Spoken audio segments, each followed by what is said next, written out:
सूरज को ढले हुए अभी कुछ पहर ही हुए थे कि सांझ का रंग सारे आसमान पर छा चुका था। प्लेटफॉर्म नंबर 4 पर आरपीएफ के 2 आदमी एक स्ट्रेचर लिए शालीमार कोरोमंडल एक्सप्रेस का इंतजार कर रहे थे। आती ट्रेन के हॉर्न को सुनते ही उनमें से एक बोला, चल भाई, अपनी सवारी तो आ गई, लगते हैं काम पर। स्ट्रेचर ले दोनों व्यक्ति बोगी नंबर S6 की ओर जाने लगे, जहां से उन्हें एक लाश ले मुर्दाघर की ओर रवाना होना था। वैसे मरने वाले का नाम क्या बताया? रवि, जो कि होली की छुट्टियों में घर जाने के लिए उतावला था, वो खचाखच भरी चलती ट्रेन में आखिरी मिनट पर घुस गया। रवि को धक्के खाते खाते आधा घंटा हो चुका था, पर उसे ट्रेन में एक भी सीट खाली नहीं मिली। आखिरकार रवि को आगे बोगी में एक कंपार्टमेंट खाली दिखाई दिया और वो भागकर उसमें बैठ गया, जिसका बोगी नंबर था S7। रवि को एक पूरी बर्थ मिल चुकी थी और रवि अभी बर्थ पर लेटने को हुआ ही था कि सामने से आते एक बुजुर्ग ने उससे कहा, बरखुरदार, ट्रेन का सफर सोकर व्यर्थ नहीं, बल्कि जागकर उसका लुत्फ उठाना चाहिए। रवि ने आवाज की दिशा में घूमकर देखा तो सामने एक बूढ़ा व्यक्ति अपना स्मोकिंग पाइप मुंह में दबाए उसकी ओर चला आ रहा था। जी, आपकी तारीफ तो की नहीं जा सकती, पर नाचीज का नाम राजेश प्रताप है। By the way, what's your name young man? जी, रवि झा। लगता है पहली बार ट्रेन में सफर कर रहे हो, तभी इतना भी नहीं जानते कि सोना है तो अपनी टिकट खुद बुक करानी पड़ती है। जी नहीं, ऐसी कोई बात नहीं है, बस होली के लिए घर जा रहा हूँ, ऊपर से सफर भी थोड़ा लंबा है, तो सोचा एक झपकी ही मार लूं। और सफर तो बचपन में कई बार किया है, बचपन में, और आज तो मजबूरी भी थी, तो ऐसे ही। मतलब? जी, करीब 10 साल पहले मेरे पिता की मौत एक ट्रेन हादसे में हो गई, और उसके बाद अकेले सफर करते हुए दिल का दौरा पड़ने से मेरी माँ, और उसके 2 साल बाद मेरे छोटे भाई की मौत भी एक ट्रेन में हुई थी। तब से मेरे परिवार में ट्रेन के सफर को लेकर कुछ अलग ही धारणाएं हैं। अफसोस कि मेरी फ्लाइट मिस हो गई, वरना मैं। यंग मैन, अफसोस करने का दिन नहीं है, आज तो सरप्राइज। प्रताप साहब और रवि में अभी बात चल ही रही थी कि अचानक टीसी हस्तक्षेप करते हुए टिकट मांगने लगा। रवि बिना टिकट सफर करने का अंजाम जानता था, पर कैश न होने के कारण वो टीसी की जेब भी गर्म नहीं कर सकता था। उसने टीसी से स्टूडेंट होने की मजबूरी के चलते सफर करने की दुहाई दी, पर टीसी टस से मस न हुआ और रवि को हड़काते हुए बोला, अरे रोज देखता हूँ तेरे जैसे, बिना टिकट सफर का फाइन 300 रुपया भर, वरना उतर अगले स्टेशन पर। अरे टीसी साहब, बेचारा सचमुच मजबूरी में घर जा रहा है, छोड़िए ना फाइन वाइन, आप मेरे साथ आइए। प्रताप साहब के जोर देने पर टीसी उनके साथ एक कोने में गया और उनसे 100 रुपए लेकर मामला रफा दफा कर दिया।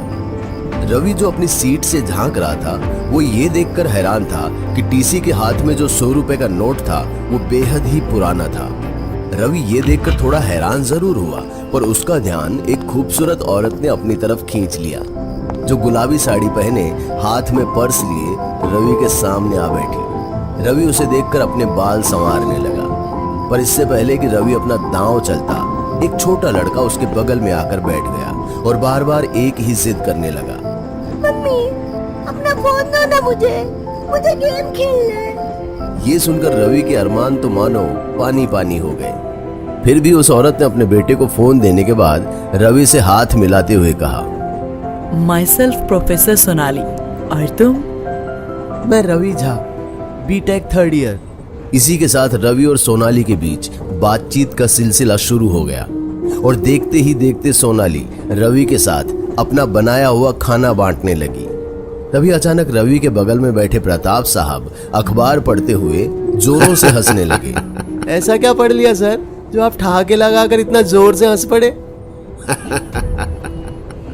इस आर्टिकल में लिखा है कि सर्बिया के राष्ट्रपति किसी सर्बियन डांसिंग लेडी के डर से अपने नागरिकों को घर से निकलने से मना कर रहे हैं। कितनी फालतू खबर है सर, भला इस जमाने में भी कोई भूत से इतना डरता है? तुम मानो या ना मानो, पर आज की तारीख में भी भूत होते हैं।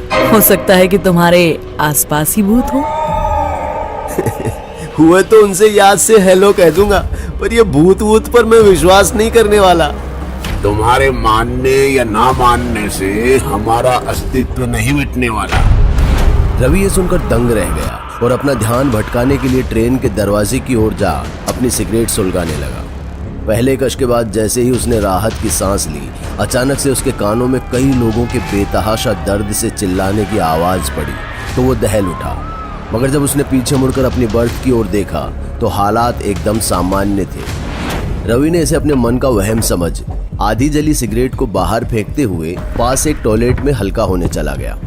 रवि अपना काम कर फ्लश करने को हुआ ही था कि एकदम से उसने कुछ ऐसा देखा जिसे देख उसके होश ठंडे पड़ गए। टॉयलेट के पॉट में किसी की कटी हुई मुंडी थी जो रवि को गुस्से भरी निगाहों से देख रही थी।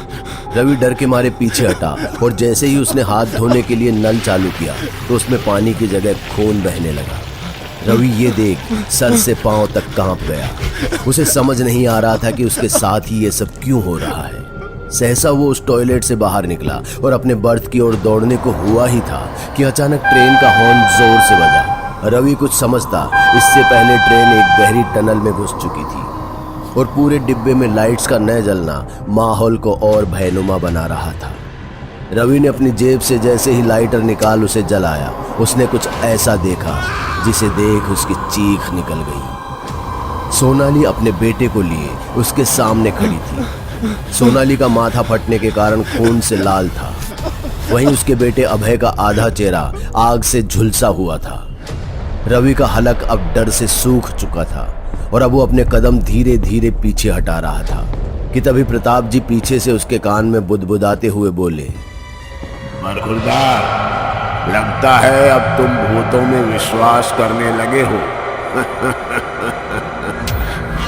रवि ने जब प्रताप साहब को देखा तो वो बेसुध हो बेहोश हो गया क्योंकि प्रताप जी का आधा शरीर खून से सना हुआ था और उनकी एक आंख भी नहीं थी। बाद में जब रवि को होश आया तो उसने महसूस किया कि जैसे उसके मुंह पर ऊपर की बर्थ से कुछ टपक रहा है।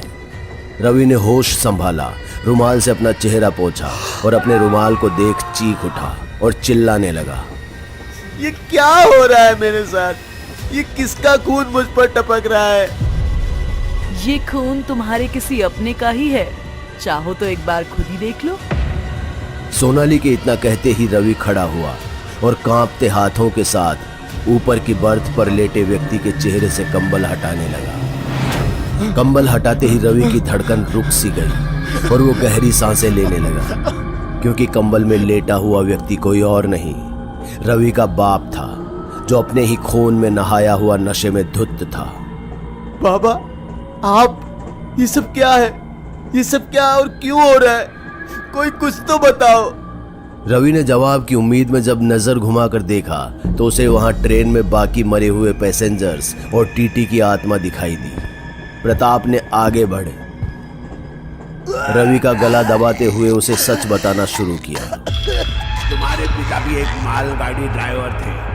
आज से ठीक 18 साल पहले जब हमारी ये शालीमार एक्सप्रेस अपनी मंजिल की ओर बढ़ रही थी तो उसके बगल वाले ट्रैक पर हमसे काफी पीछे दूर तुम्हारे पिता की मालगाड़ी भी थी। ट्रैक्स में कुछ दिक्कत होने के कारण स्टेशन मास्टर ने तुम्हारे पिता को आगाह करना चाहा कि वो ब्रेक लगाकर वहीं रुक जाए, पर तुम्हारा पिता नशे में धुत था। तुम्हारे पिता की गलती का खामियाजा हमें भी भुगतना पड़ा क्योंकि अपनी मालगाड़ी के साथ उन्होंने जिस डब्बे को टक्कर मारकर ट्रैक से डीरेल किया वो यही बोगी S7 थी।